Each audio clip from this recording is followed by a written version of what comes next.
Hello everyone! Mag-read tayo ng cards para sa inyo today guys.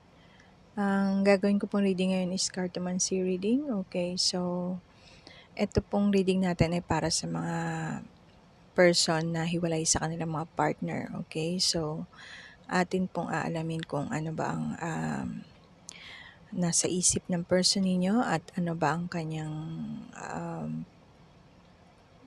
energy this time and ano ba ang plano ng person ninyo. Babalik pa ba yung person ninyo sa inyo or magmo-move on na lang siya? Okay guys, so ating alamin kung ano nangyayari sa person ninyo this time, no? Sa mga separated na wala ng contact sa kanilang person. Okay guys, Sun, Moon, Venus, and Rising. Ano po ba nangyayari sa person ng mga makakapanood ng reading na to, spirits? Sun, Moon, Venus, and Rising, please give me a message. Okay, start na po tayo guys. Okay, merong dalawang person dito. Isang King of Hearts, okay, okay.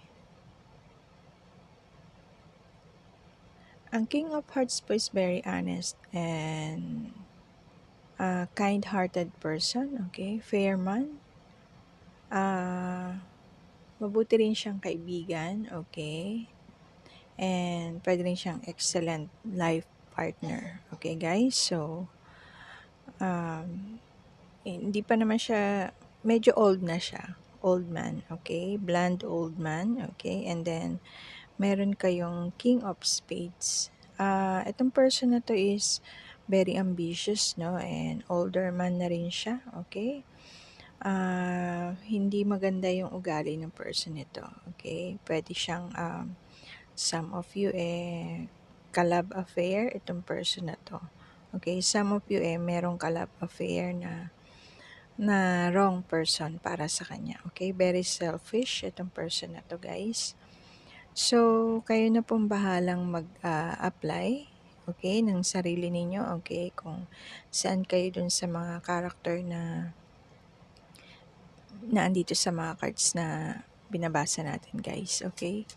So ito, pwede itong fine friend mo, okay, pwedeng kaibigan mo ito na very honest, okay, kind-hearted, fair man, okay, equal lang siya maging kaibigan, okay,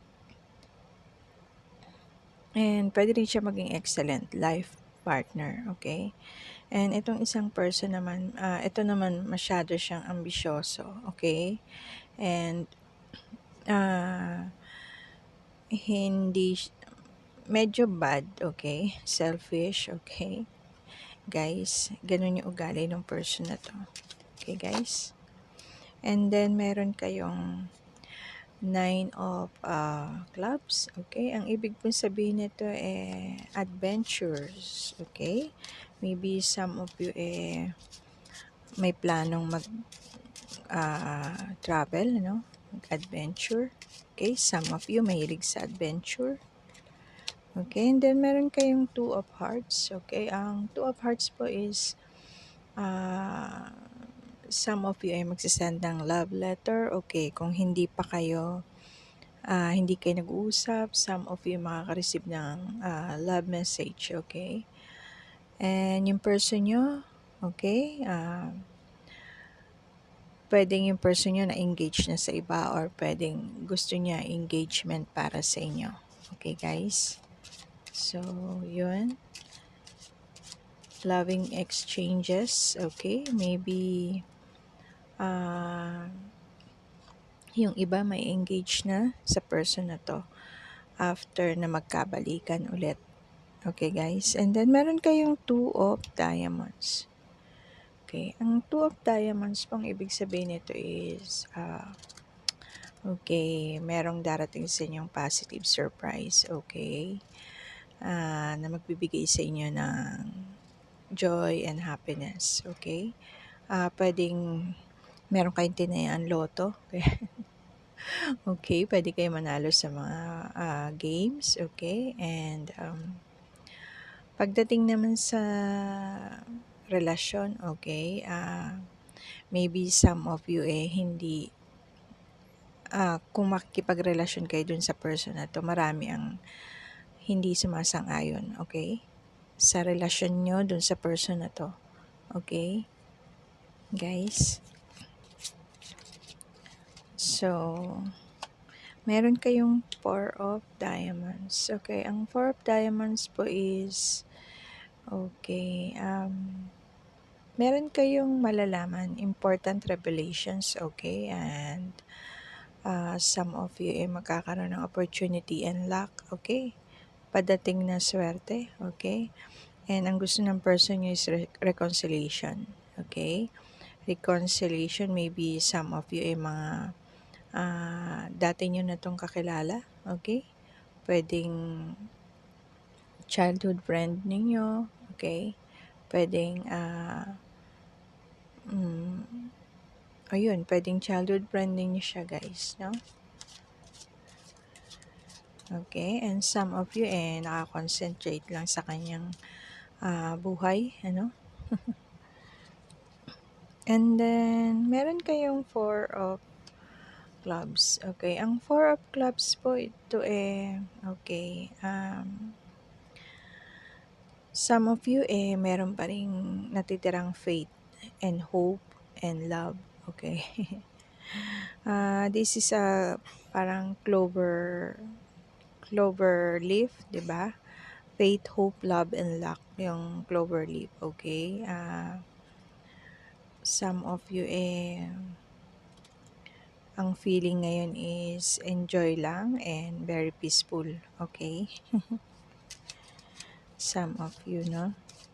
Maybe kasi nakarest kayo dun sa person niyo, kung ang person niyo ito, okay, very selfish, parang meron siyang toxic behavior, ano, okay, guys.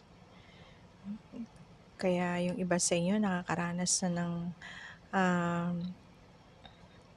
enjoyment sa kanyang life and peaceful, okay, very peaceful, okay. And then meron kayong Nine of Hearts, okay. Ang ibig pong sabihin nito satisfaction and joy, okay. This is a happy card, guys.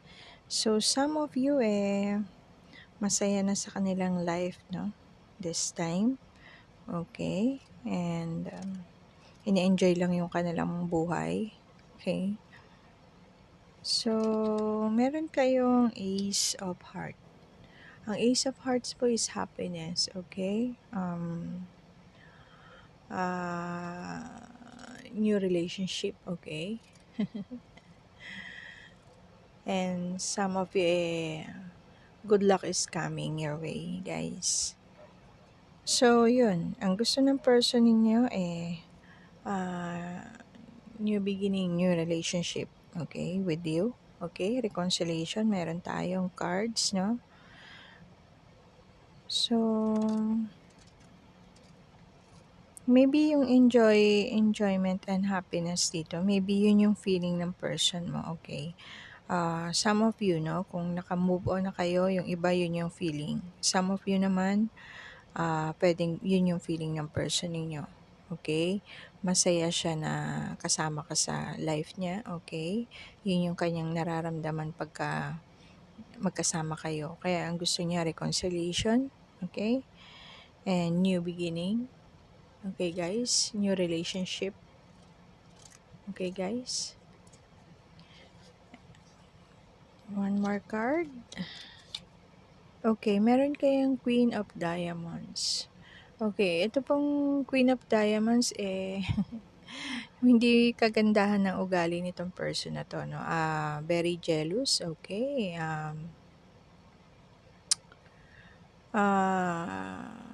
Promiscuous woman, okay. Walang pinipili, okay. Walang delikadesa, okay. Selosa, mayabang, talkative.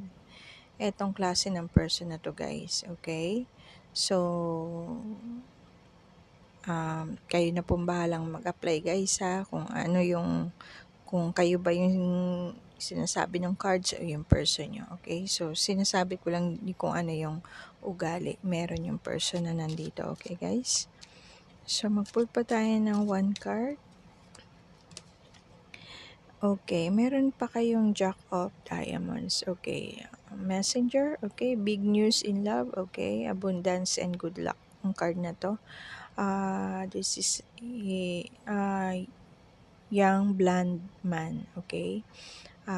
Siguro, okay, some of you ayun nga, pwedeng kaibigan nyo to na siya yung magdadala ng mensahe galing sa inyong person, okay? Pwedeng kaibigan nyo ito, and ito, kaibigan nyo rin. Or pwedeng ito may gusto sa inyo, okay? Very honest, okay? Kind-hearted and fair man, okay? Excellent life partner, okay guys? So, yun. So, yun lang yung ating nakita dito sa cards nyo, no guys? Yung person niyo gustong bumalik sa inyo, okay guys? And yun, magsisend siya ng message. Maybe yung kaibigan ninyo yung maghahatid ng message, mensahe sa inyo, no? And then, meron kayong person dito na very mayabang, talkative, selosa, okay? Walang delikadesa na person, na babae, okay? So, yun. Yun lang po yung atin nakita sa inyong cards na guys. So, mag-pull tayo ng cards, triggered messages. Okay. Okay, alamin natin ano ba ang message sa inyo dito ng spirits guide nyo.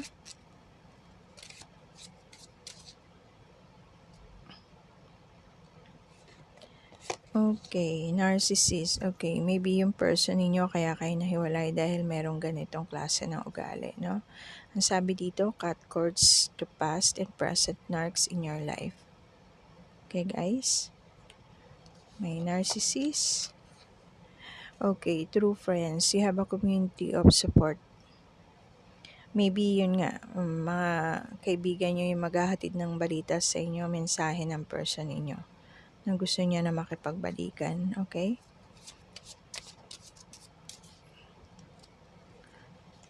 And then, meron kayong, okay, addicted. Release your addiction to this person. Guys, release your addiction to this person daw, sabi ng spirits guide nyo. Nakakatuwa naman. Okay, abundance, manifesting magic into your life. Okay, some of you nga magiging, neto siya, yung Ace of Hearts ninyo, okay? Good luck is coming your way, guys. Good luck is coming your way. And then, meron kayong passion. What are you passionate about? This is your purpose. So, yun lang yung ating nakuhang mga messages nyo, guys. Some of you, dealing kayo ng yung mga person nyo Cancer, Gemini, okay? Capricorn, and Virgo, okay? Some of you, dealing kayo sa mga ganong person, no, guys. And then, mag-pull tayo ng messages from your person. Okay. Baka may message yung person ninyo para sa inyo. Messages from your person. Ano ba ang message ng person ninyo dito sa cards na to, okay?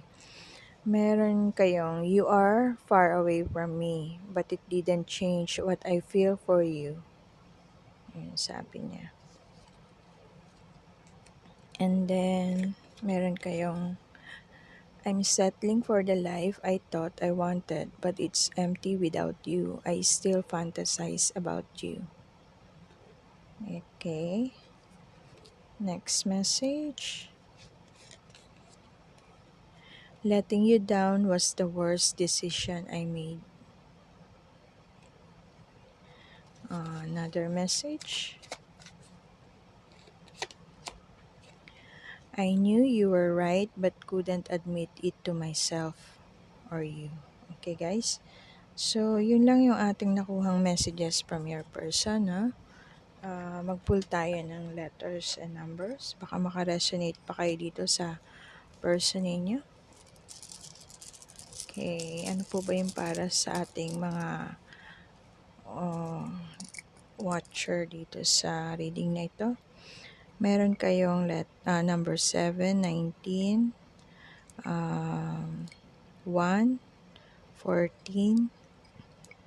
2, 11, 12, and okay. So, yun lang yung numbers.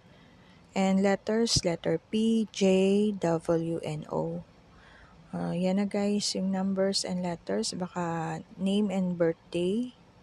Anniversary and birthday ng person ninyo guys.